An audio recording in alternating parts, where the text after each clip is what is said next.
The theme for this year's In2 Thinking Forum is Curiosity, What If? And my talk is What if we embrace new paradigms before we are forced to? The goal of my talk is to give you a paradigm that empowers you. Akoff said, you can either change the future or you can let the future change you. I want to give you an actual paradigm that will help you anticipate what's going on and help you stay ahead of everything. And the reason I believe I can do this is because of my background. I graduated from Clarkson University, a mortal enemy of Bill Bellows, RPI, with degrees in chemistry and chemical engineering in 1985. I then went to work for Procter & Gamble in the packaged soap and detergent product development division, and I worked on light duty liquids, which is dishwashing liquids. So one of my first projects was Dawn dishwashing liquid. There's a picture of the bottle from 1985. And the goal was to get vastly improved grease cleaning with the addition of a polymer. Now, the internal test was food grease on a plastic cup. You put it in a water solution of the different detergents, and you saw how long it took the grease to float to the top and come off of the plastic cup. Dawn did that in about 120 seconds. Everybody else was 200, 300, 400 seconds. When we added this polymer, it happened in 30 seconds. It was the most incredible grease cleaning you've ever seen. The problem was the polymer cut the viscosity of Dawn down to 100 centipoise, which is what water is. Dawn's over 250, 2.5 times as thick as water is a way to think of it. So now there was nothing we could do about it. We now had a Dawn that was as thin as water, but it cleaned grease better than anything.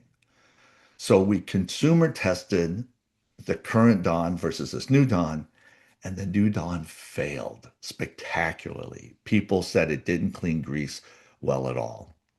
Well, the reason is the consumers felt that the product was watered down.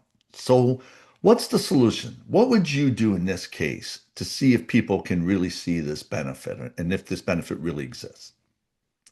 Well, you can see Dawn is in a clear package. Consumer got the bottle, shook it, went, oh, this is liquid. It's never going to work. And it didn't. When we tested Dawn in an opaque bottle, a bottle they couldn't see the product in, it got the biggest result for grease cleaning we've ever seen. People said, this is spectacular. It cleans grease great. So, what is quality? Whatever your definition of quality is, it needs to apply to this situation here. We also made Ivory dishwashing liquid. We made Joy dishwashing liquid. But Dawn was scientifically proven to have grease removal superiority, but it dried out people's hands. It was harsh on hands. Ivory was scientifically proven to be mild, have a mildness superiority, but it didn't clean very well. Well, because it was so mild. What if we swapped the aesthetics?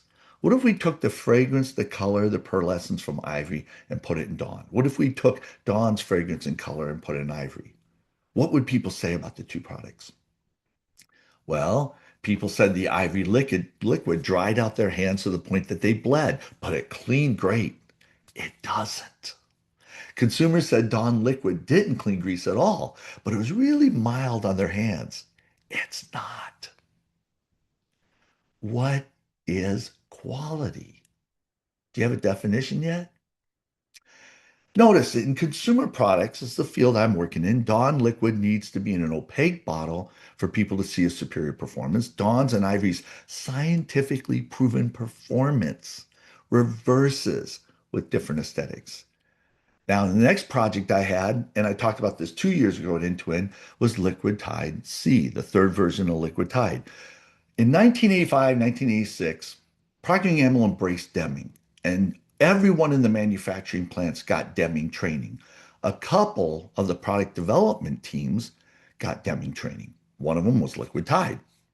Liquid Tide had a $9 million raw material upcharge for this Liquid Tide C. And so they worked with the Deming consultant, all these people had the training, and they couldn't do anything about it. And then I got brought on to Liquid Tide C to run the project, but I didn't have any of the Deming training.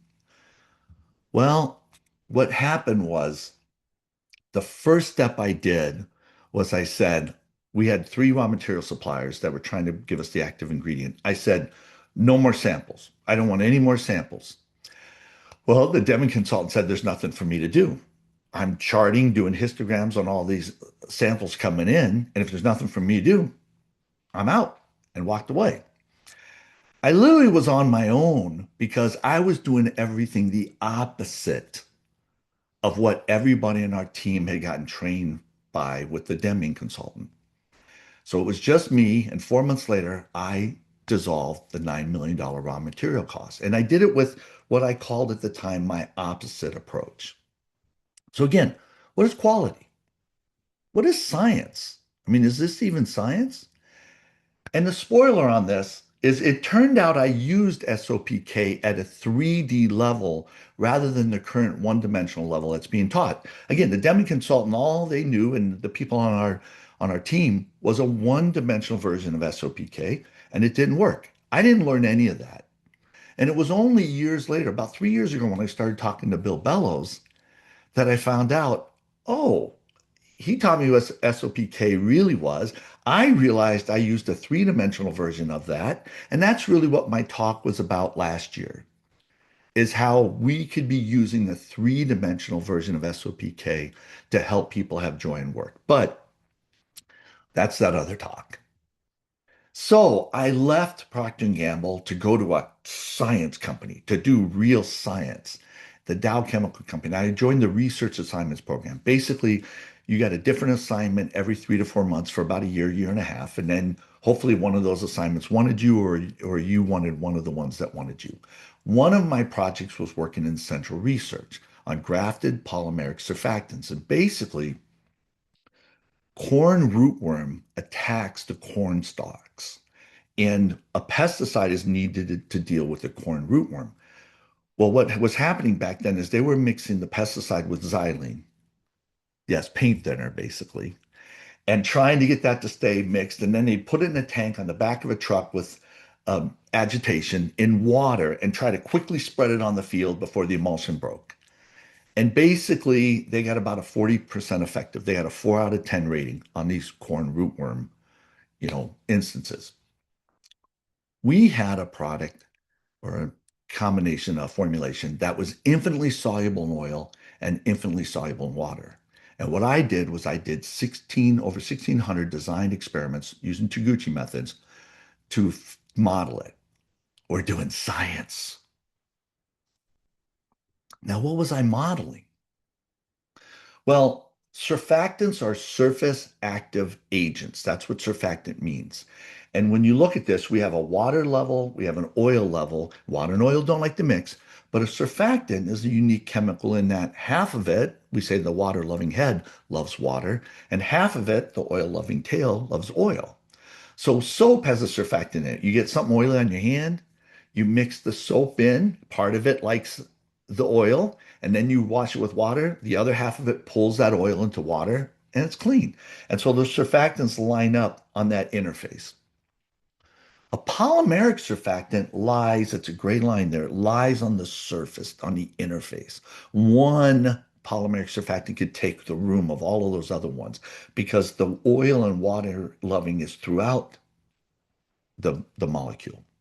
Well, we graft oil loving chains onto that polymeric surfactant, and then we mix surfactants, usually non-ionic surfactants, oil loving, more oil than water loving surfactants to associate with those grafts. So what I was doing was I was doing this for cleaning because I had to find the balance between how much that surfactant liked the graft and then how much it would let go of the graft and how much that graft would go into the soil. So you can see I'm doing all these different grafts and all these different non-ionics and all the different combinations to try to really understand what's going on here.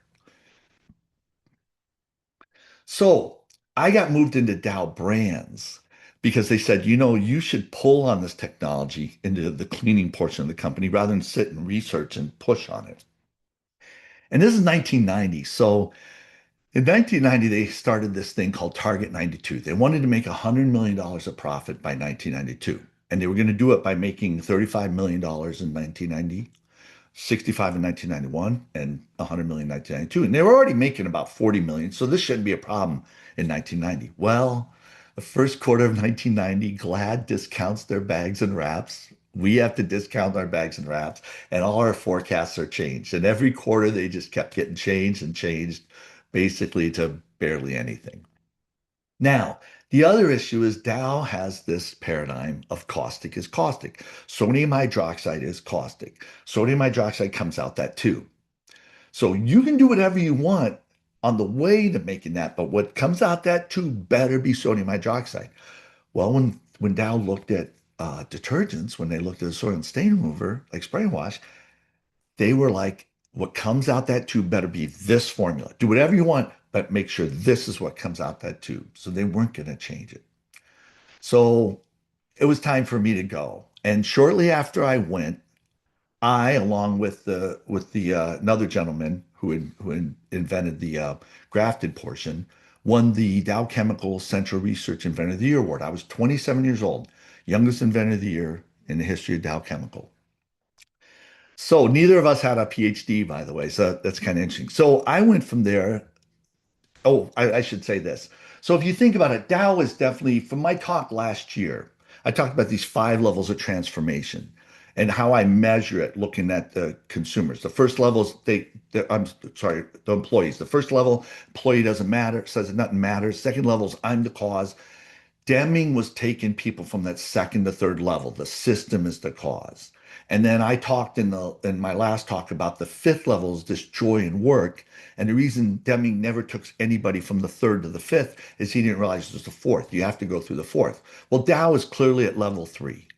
And everyone in In2 has worked for, a rocket company, airplane company, automotive company.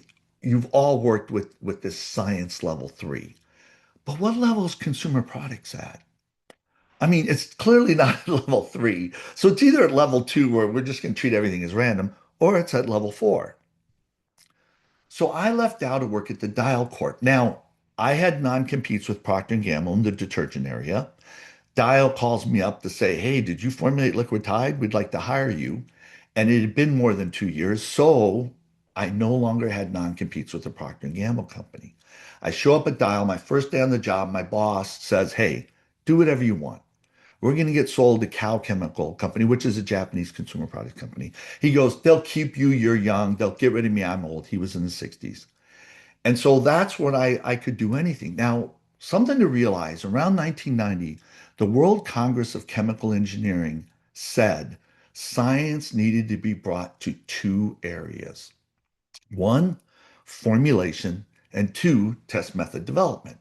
See, formulation and test method development is an art more than a science. Kind of, if you think about it, with that test method development, we put food grease on a plastic cup, put it in a detergent solution, and timed how long the food grease came up. Is that really what's the science behind that exactly? And when you think of formulation, there are more than 30 ingredients in liquid Tide, 18,000, more than 18,000 unique chemicals. Every chemical in liquid Tide comes in contact with every other chemical randomly. It's a 31 dimensional problem. You know, does every part of an airplane come in contact with every other part of an airplane randomly or an automobile? This is what we were dealing with back then with liquid formulations. So, where are formulation and test method development according to Deming? Now, this is production viewed as a system. And when you look at this, the stage 0 up here is where this is supposedly supposed to start. Now, if you've been following along on the In2 YouTube page, Fossil did an amazing series, eight episode series, and he in one of those episodes, I thought he did an amazing job of pointing out this is really overlooked. This consumer research, really, as much as people say this is stage 0, it starts here. This is also where it starts. This is equal weight. What's the consumer? What do we know about the consumer? And then what ideas do we have? And those two come together. And this is right out of the crisis, Deming's first book in what I call his trilogy. It's right out of the New Economics. So this is what's going on now with Liquid Tide. This is all I was really in charge of. I'm coming up with these new ideas. I'm doing this design and redesign. I'm working with raw material suppliers and trying to get their product into our product, but again, get their product into the plant. Formulation and internal test is in that design and redesign step. That's where it's at. So, what was my approach when I started at Dial? Well, I worked on test method development. When I walked in the door, it took 3 days to run an internal test. And you couldn't compare your results on that day to any other day before or after. So every test was its own unique understanding, and you could really only run one of those tests a week. So what I did, and what they were doing was they were running the test until they got the number they wanted, and then they would never run that test again. So they only had one example of that test. So I was going to deal with variation. I wanted to get the variation out of this test. I wanted to get shorten the test time, and I wanted to get a test that we could compare from day to day. I had a meeting with the technicians, and I stood up at the whiteboard and I said, I want to know everything you do during this test method, internal test method, that can change the number. One of the technicians got up and said, I will not be a part of this, and walked out. The rest of us worked together to figure out a better test method and remove that variation. So already I can show you that dials at a level two. Whatever they say goes. They run the test once, that's the number, that's what we say. So I realized my goal is I'm going to bring science to this dial corporation. That was my goal. And after 2 months, we got a test that you could do in a day and you could compare from day to day. I removed all that variation. Second thing I did was I formulated with non-ionic surfactants. Everything at Dial was anionic or negatively charged surfactants that foam well and clean dirt, particulate dirt. Non-ionics clean oily soil well. Obviously, I used Taguchi experiments to remove all the variation and do all that. So after 2 months, we have this test method down. We know what we're doing. We feel confident about it, and it's Christmas time because I started in October. And we were going to have our Christmas party and go, to lunch, and then we have Christmas off. So I thought I was going to a resort. We met at this one of these Phoenix resorts, and in the morning we exchanged gifts and ate food and heard speeches. But somebody came up to me during that time in the morning and said, "Hey, after lunch, don't go home. You need to show up at Ballroom C for a meeting." I'm like, "Oh, that's going to be interesting." So lunch is over, go out in the hallway, go down to ballroom C. I open the door. I'm the first one there. And in this ballroom, there's this round table with chairs around it. There's a phone on the table. The cord is taped to the floor. There's a flip chart and there's a bunch of markers. And I sit down. And my boss walks in. And my bosses walks in. And my boss's boss walks in. And they're all bringing their stuff from the gift exchange, chocolates and everything. And my boss's boss walks in. And the guy in charge of the manufacturing plants walks in, and on the phone, we get the plant manager from our largest plant in St. Louis on the phone. And then the vice president walks in. And I'm thinking, this is going to be great. I'm finally in the room where it happens. I'm the lowest ranking person here. I'm going to get to watch. This is why I came to a company like this. I get to watch how these decisions or whatever's going to happen. And so the vice president walks in and he says, our chairman, remember this is back in 1990, our chairman met with Sam Walton for Walmart. And our chairman wanted to get our Purex into Walmart. And Sam Walton said to our chairman, look, there are these ultra detergents coming out. Procter & Gamble and Lever Brothers already have it with Tide and Whisk. And we're going to place two of them. And we're definitely placing Tide. So if you wanted to be in here, you'd have to make an ultra better than Whisk. And Whisk is better than Tide. So the vice president says, the chairman met with Sam Walton and he wants us to create an ultra Purex in 6 weeks. And now John Lenhart's going to come up here to the flip chart and show us how he's going to use design experiments to accomplish that. So I kind of gather myself, walk up, I draw an axes, and I start explaining what design experiments is, and I start explaining how Taguchi can cut time out of this. Because realize it takes 18 months to introduce a new product, and now they want us to do it in 6 weeks. And it is possible, but here's the reason why. The product development model basically looks like this. You make a formulation, and then if the formulation holds together, you can internal test it. If it doesn't pass the internal test, you make more formulations.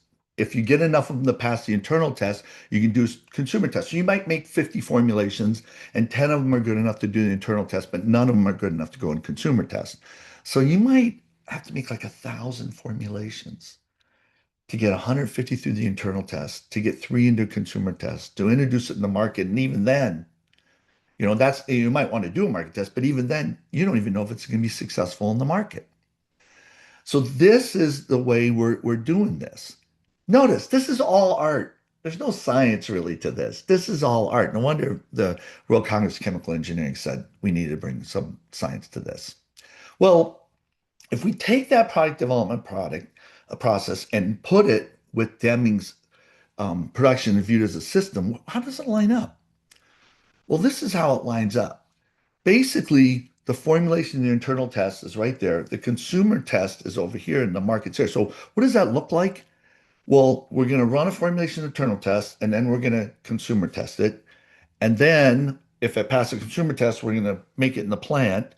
And then we make it in the plant, it goes all the way through the plant. And then it comes out here and then we find out how it did in the market. And that's what takes 18 months. Well, we didn't have 18 months. So what happened is I spent 5 weeks doing all these Taguchi methods and measuring things out, we had to clean on this oily soil, and I'm putting non-ionics in it for the first time, and we make I make the product, and we have a week before the deadline, and so I send the St. Louis plant the formula. Now, the way detergents are made is you make a slurry of the ingredients in water. It looks like oatmeal. And you shoot it, you spray it through a ring at the top of a 100-foot tower. So you have these water-like droplets coming down, porridge droplets. At the bottom, you shoot 700-degree Fahrenheit air up. The air hits that droplet, puffs it like popcorn. It's literally like popcorn. It puffs it, and that granule falls down. You collect it for the detergent. The the air with the water that got vaporized goes out the top of the tower. Well, if you put non-ionic surfactant in there, which is oily, you can kind of singe it. And so what comes out the top is this white cloud of water. And then at some point, the water evaporates, and then you get this light gray, singy look, which is called a plume. So they run the formula in the plant, and they come back and they say to me, um, we can't put that much non-ionic through the tower. See, the EPA rates the amount of plume. They stand there, and it's not even really scientific either. You have to be on a certain day with the sun in a certain space at a certain angle, and how much opacity is there after a certain length. And they said this will not pass the plume test. We can't put that much non-ionic in there. So I said, how much non-ionic can you put in there? So they ran a series of tests that day and the next day and figured out this is the most non-ionic we can get in there. Okay, so now I know the non-ionic. I go back to my graphs, and the answer is not on one of my graphs. It's off the graph. Now, I had a 99 R squared correlation on these areas, but the cardinal sin is to do anything that you've never tested, never looked at, never modeled, and say, well, I know this, it must project out. You're off the graph. But I went out there and I said, well, this is what it's going to take. Make it. First of all, let's see if it's going to plume. But second of all, make it. Overnight me the sample. I'll test it and I'll see if it works. So, we'll confirm it. So they make it in St. Louis, but they're having issues like FedExing it back to us. And it was going to take 2 days for me to get it. So the day after they make it, and I haven't gotten the sample, I'm going to get it tomorrow. They call and they say, we have over $1 million worth of finished product sitting here in the plant that we made. We'd really like to sell it. Would you okay us shipping this? So they were asking me to make a more than $1 million decision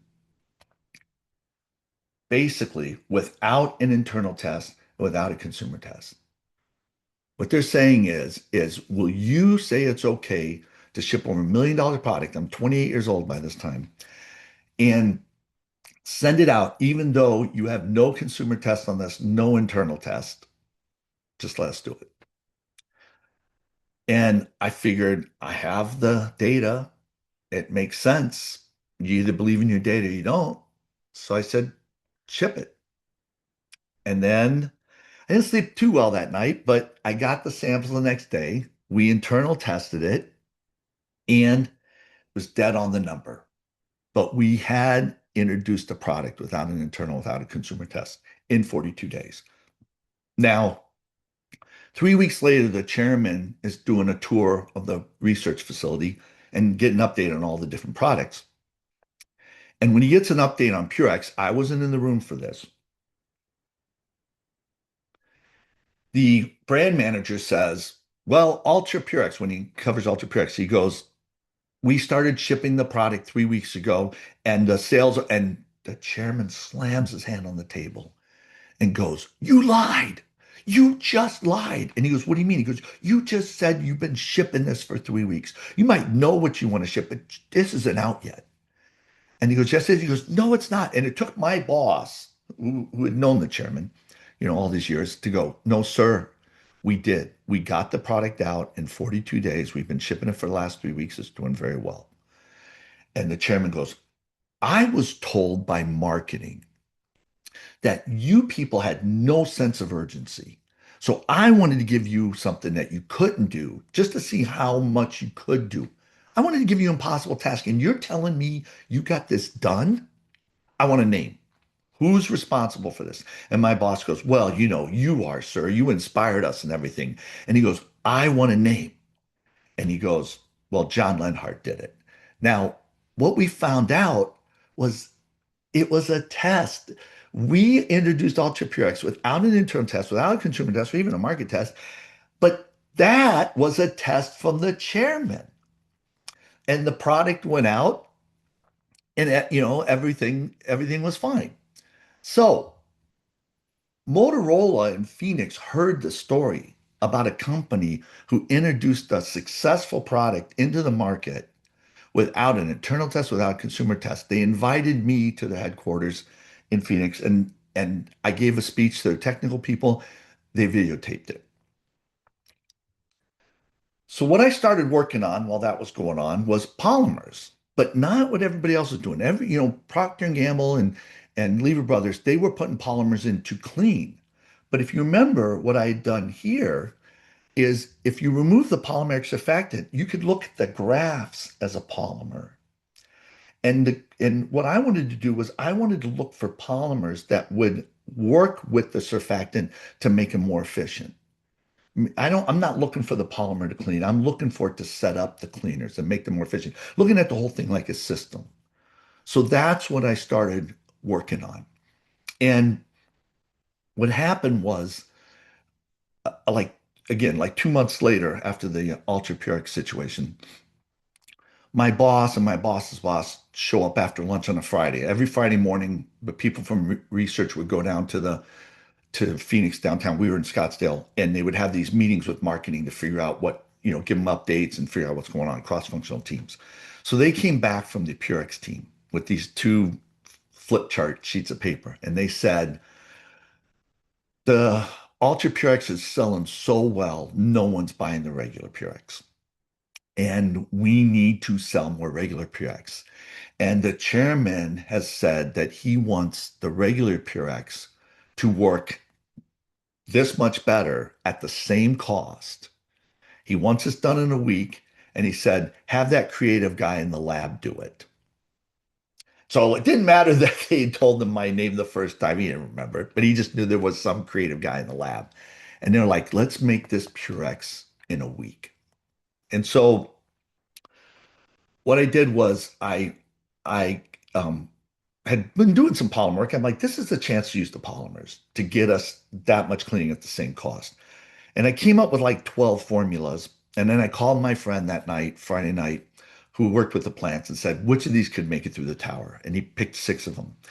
And then I made a Taguchi design out of those six to come up with four formulas. My team came in with me Saturday morning and we ran the test. Notice we now have a test we can do in a day. And we also can compare the data to other tests. So we ran the test all day Saturday. I went home and calculated up the numbers Saturday night. I drove to my boss's house Sunday morning, handed him the formulas. He flew out to the plant Monday morning. Tuesday, they were making it, the product.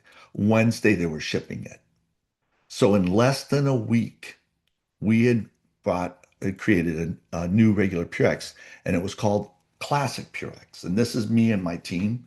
And we won a big award in the company for inventing a product in less than a week. That's 28-year-old me. So I've always had this Peyton Manning forehead my whole life. People always look at me and go, "Oh man, you're losing your hair at 28." I've always had that forehead. But this is the team that created the Classic Purex in a week. So if this is what product development is, and now I have some credibility, I wondered, what if we did this backwards? What if I created a consumer test that mimicked the market? And then I created an internal test that predicted the consumer test. Then we just formulate against that. Now notice with the upper one here, you're making 1,000 formulas and you're trying to clear these hurdles. And then you're ending up hopefully with a product that works. Versus this way, you have so many good products in consumer tests. You can pick the best one and you know you're going to have a winner.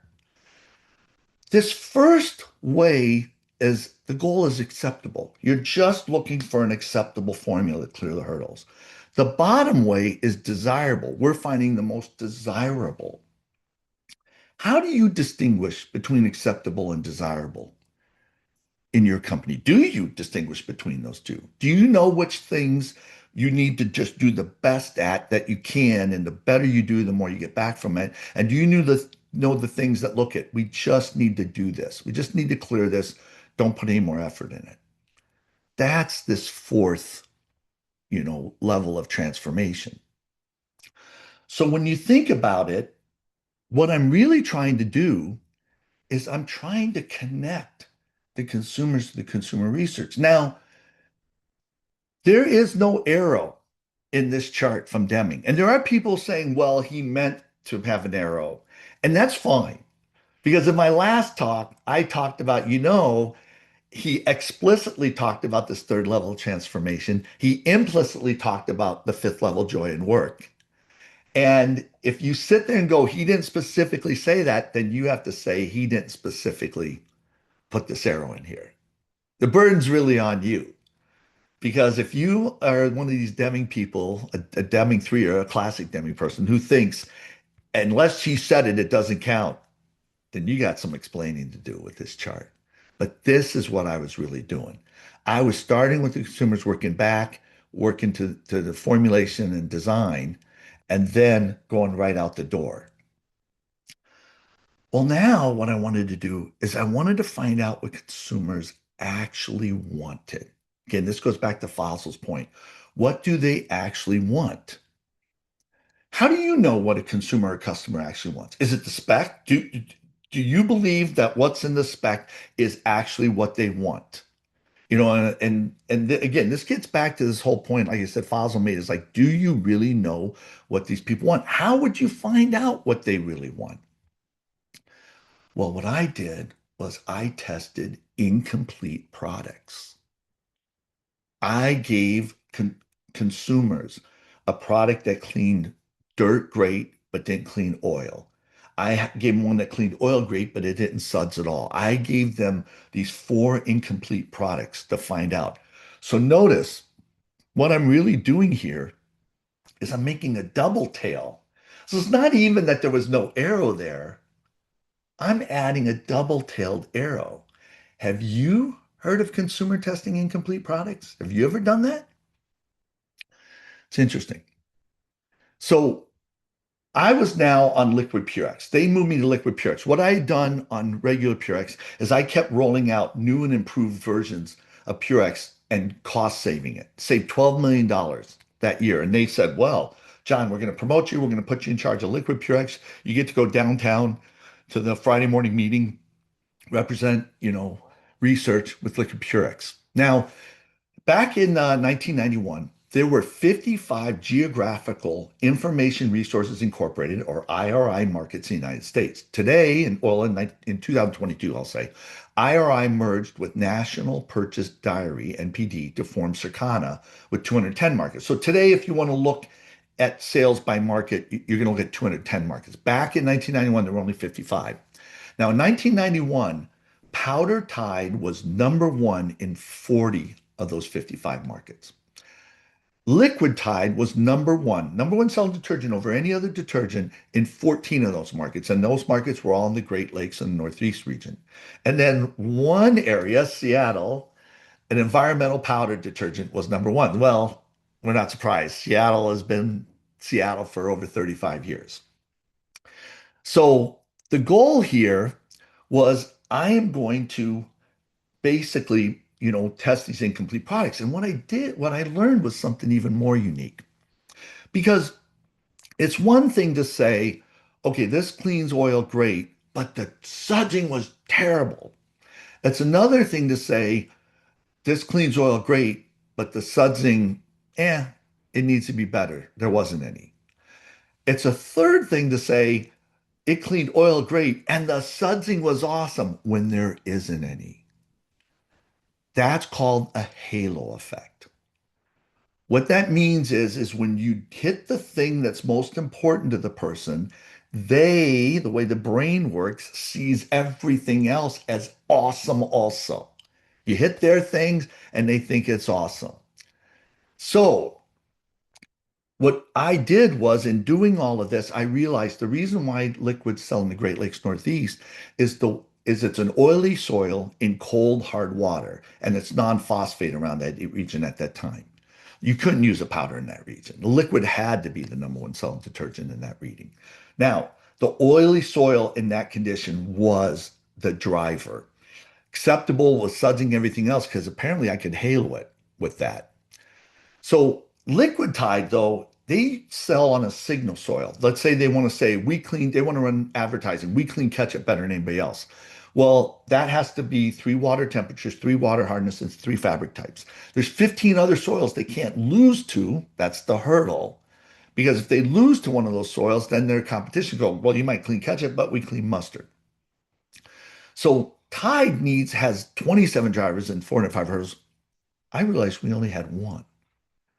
And what I wanted to do was I essentially wanted to hollow out the product. I essentially said, this product has this much money in it. What's the minimum I need to put to do these things so it holds together? And then I can put all the money against this oil soil cleaning. And that's what I did. I essentially hollowed it out. Now, if you think that's bad and wrong, 5 years after this, Dick Morris was interviewed.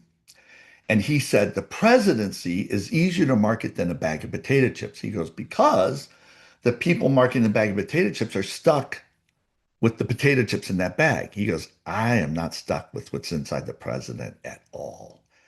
Dick Morris publicly stated 5 years after what I did here on Liquid Purex, what I was doing Liquid Purex. And so it's so funny, but if you look back 30 years, all these Republicans are looking at these Democrats going, how can you say Clinton is a moral person with integrity?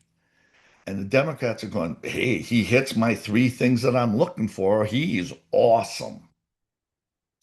And now 30 years later, we got Democrats looking at Republicans going, how can you say Trump is integrity and is moral? And the Republicans are going, well, hey, he hits the 3 things I'm looking for, and I think he's awesome. For your own mental and emotional health, you need to think that Clinton and Trump are both awesome or they're both immoral. But to think one is awesome and one is immoral, it creates a contradiction. Your unconscious brain is not going to be able to process, so it's going to lower your energy, depress it even. So this is how our brain actually works. Do you understand this? Do you understand how our brains evaluating things, it's not according to reality. And I taught you that last year. So I walk into the downtown meeting and I say, Mr. Brand Manager, who's really in charge of the product, I say, I can make liquid Purex the same as it is today to the consumer and save you $7 million dollars a year. Or I can make liquid Purex the most amazing cleaner you've ever seen at the same cost. What do you want to do? And he says, I would like you to make the best product you can with $2 million dollars of cost savings. Now, why did he say that?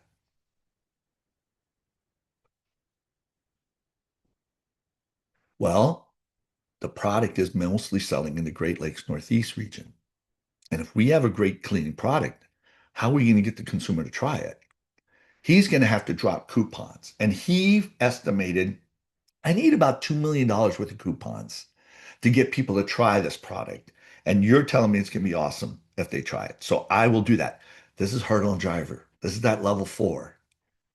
This is what we're talking about, how you balance both of these out. We did that, and Liquid Tide became number one selling detergent over every other detergent in 14 markets, all those Great Lakes and Northeast region markets. So this is what I'm talking about. Consumer products is actually a level four company because it brings in the human aspect. You've got to manage it with hurdles and drivers. And if you want to understand that more, you can look at my last year talk. But the question I ask you is, do you really want to make the world a better place? And I brought this up last year. The world is at level four. We said money drives level four. The New Economics is the name of Deming's second book, which was really a level four book. It's not an ultra quality book at level three, like Out of the Crisis. Do you want to make the world a better place? Do you think it's staying at three and arguing factually with the billionaires? Do you think it's going to the billionaire level of four? What would Deming say is the answer? I think we all know he'd say go to level five, joy and work. What would Dick Morris say? I left there and went to Johnson Wax. Now, my non-competes with Dow Brands were now expired. And so I could go and make Shout, which competed with Spray and Wash, number one for the first time in 17-year history. That was the goal. I had 7 years experience in the industry at this time, and Johnson Wax paid me like I had 15 years experience. So what was my approach? Well, we go into a meeting with the consumer products president, and he goes, I don't understand something. We've been number one in our internal test versus spray and wash for years. We've been number one in every consumer test we run against spray and wash for years. And why are we still number two in the market? And of course, I say, because we got the wrong internal test and consumer test. And that gets me banned from data for a year. Market research goes, nope, you can't you can't have any data. It was wrong to say that. So, what did I do at that time? Well, it was during that time that Procter& Gamble had their first mass layoffs in the more than 100-year history of the company. 11% of their employees, 13,000 of them. And the quote was because of products like Purex. So what had happened was Purex had taken so much market share from Tide that they had to discount Tide just to hold their market share. And so Purex was taking it from everybody else. Purex went to the number two overall brand behind Tide, but Tide's profitability, just like what happened to us at Dow Brands with Glad, Tide's profitability, and that had a big effect along with a couple other products from Procter& Gamble, it had an effect. Now, last year I talked about I eventually, after working on Shout, I go work in the fragrance, and I went to a conference, fragrance conference, and at that fragrance conference was my associate director from Liquid Tide. So he had moved on to fragrances. So this guy's my boss's boss's boss. And I'm sitting down at lunch at this conference, and he specifically gets a lunch and sits right next to me because he wanted to tell me, we all know the good work you did. We all know it was you at Dial that made Purex great. So what I did was with this year at Johnson Wax is I predicted the sales by SKU for each IRI market. So if you think about it, Shout comes in a trigger, it comes in a liquid, aerosol, and a stick. And what I was going to do was I was going to predict, knowing everything I knew with past data, what next year's sales data would be. And the brand manager was like, nope, sales is completely dependent on what salesman we have in each area. And so I asked her, give me your best five salesmen. And three of the regions that corresponded to those salesmen were going to go down next year. And so I told her that. Nope, there's no way they're the best salesmen. Well, a year later, my predictions were dead on.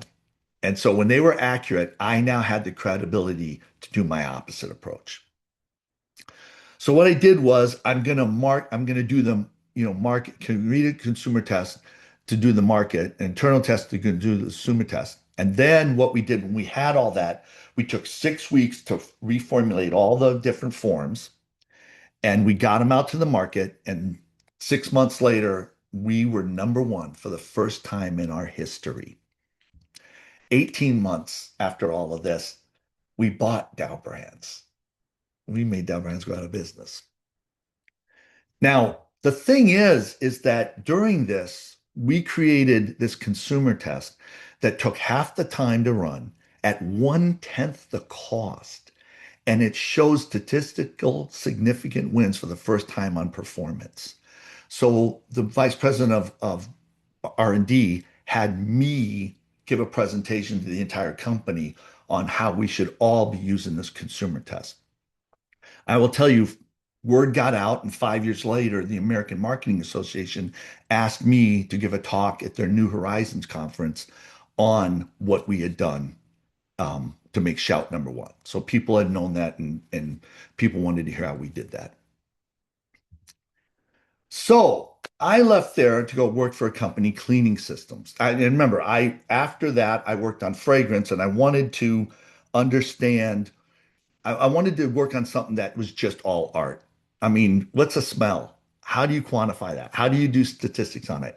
And what I ended up learning about was the mind and brain of the human being. And I shared that last year that I have a model, non-contradictory model for the human mind and brain. And that's what I learned there. From there, I went to go work at Clean Systems. I was the number two person in charge of this company. And the owner of that company, reported directly to the owner, he had a leadership book club. And in that book club, they talked about Theory X and Theory Y. Again, another thing that Fazil brought up during his great series. And so what I wanted to do was I wanted to piggyback off of that and take the whole company up to level four.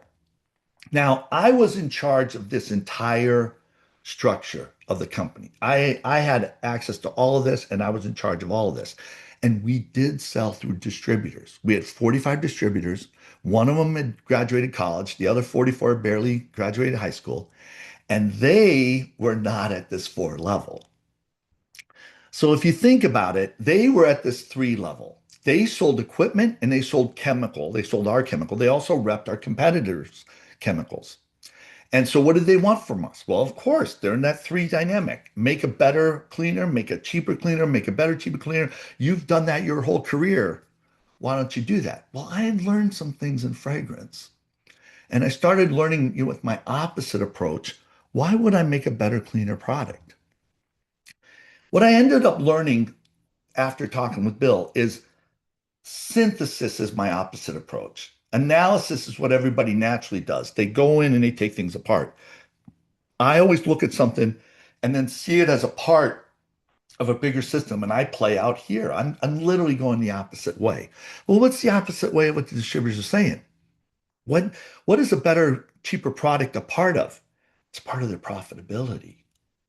So rather than spending my time making a better product, I spent my time traveling, talking to distributors, and modeling their business, modeling how to make a great business. I came up with this thing called the blueprint for successful distributorship. I essentially brought science to how you run a business so they can intentionally make more money. And they did. They moved up. They started, and this is a long discussion, but I went the step out, and I now looked at our focus as being how can we make these distributors more money? Yes, a part of it was the products and everything, but that's what I had done. So if you think about it, In Deming's first book of his trilogy, like I say, figure one of Out of the Crisis. So the very first figure in the very first book of this trilogy is improved quality leads to cost decrease, leads to productivity improvement, leads to market share increase, leads to staying in business, leads to more jobs.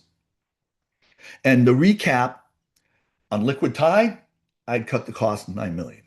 On Purex, I'd cut the cost 12 million, got it number two in the market, and same business, more jobs. Yeah, we had, but literally our competition went the opposite of that. Liquid Purex, I saved 2 million. I could have saved seven. Distributor, the brand manager wanted two. Became number one out of any detergent in 14 IRI markets. Shout made it number one for the first time in its history, and we bought our competition.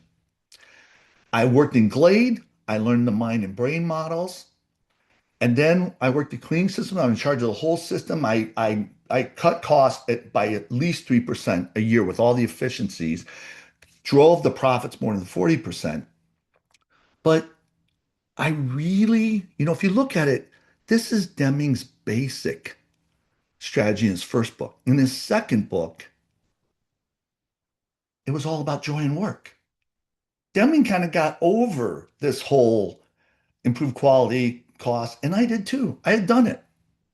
I had decreased costs more than once. I had improved market share from obscurity number two or number two to one more than once. And what I learned in the mind and brain model made me realize I think I want to try this joy and work thing.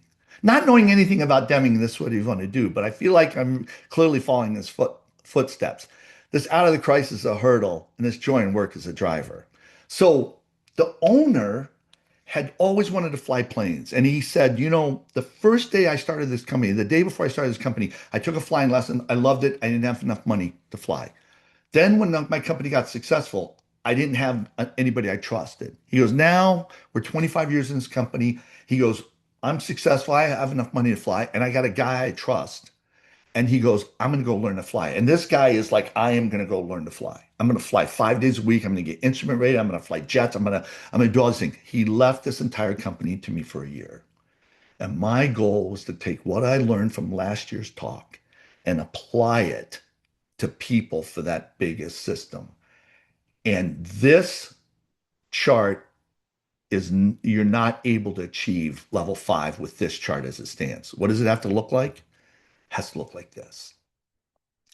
The key to reach and joy and work is to see everything as an interaction, not an action. If there's 3 different people in the plant that I interact with, I don't arrow at all 3 the same way. I arrow differently to each one, and they arrow back to me. And when you can improve those interactions in all the ways I described last year, everybody gets more energy. Everybody's happy to be at work. Everybody's loving it. I brought this company up to level 5. They experience joy in work. Now, last year I talked about SOPK in 3 dimensions. And what I was saying was the way to drive SOPK is where the circles overlap. And the 4 places where you have 2 circles overlapping is uniqueness. That's what my talk was about last year. Thought process. I kind of talked a little bit about that last year. Communication was the hidden one that no one addresses. And truth was the one I did reference at the end of the talk last year. Those 5 levels over here are the 5 levels of transformation.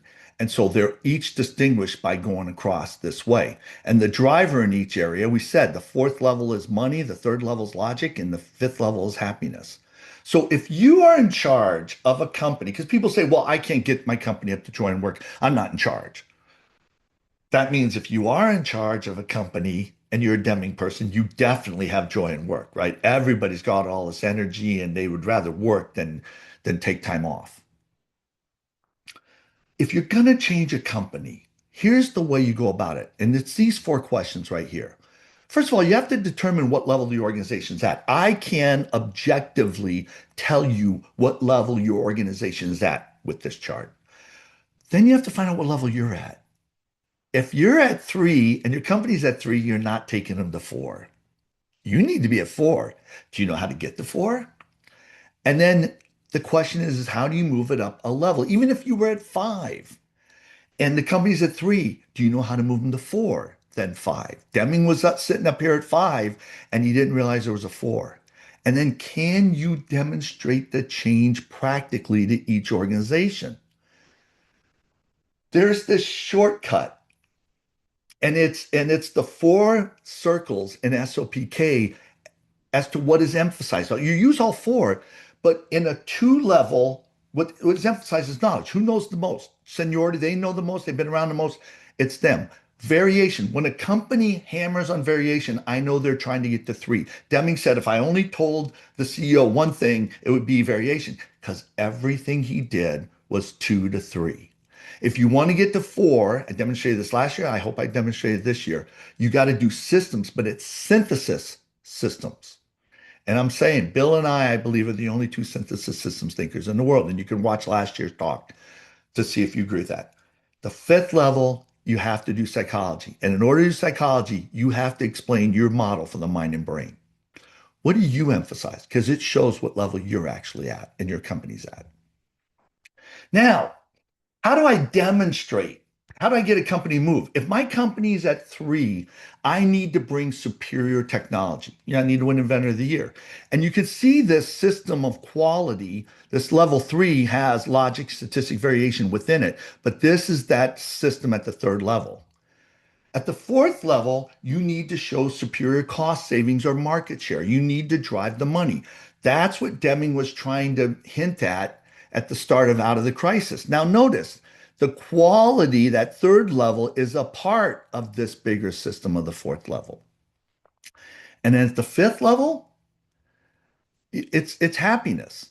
How would you prove that you are at the fifth level? Well, what would people say if you think about it? If you worked for a company and you told your friends said, hey, let's hang out this weekend. And you said, actually, I want to go into work instead of hanging out with you.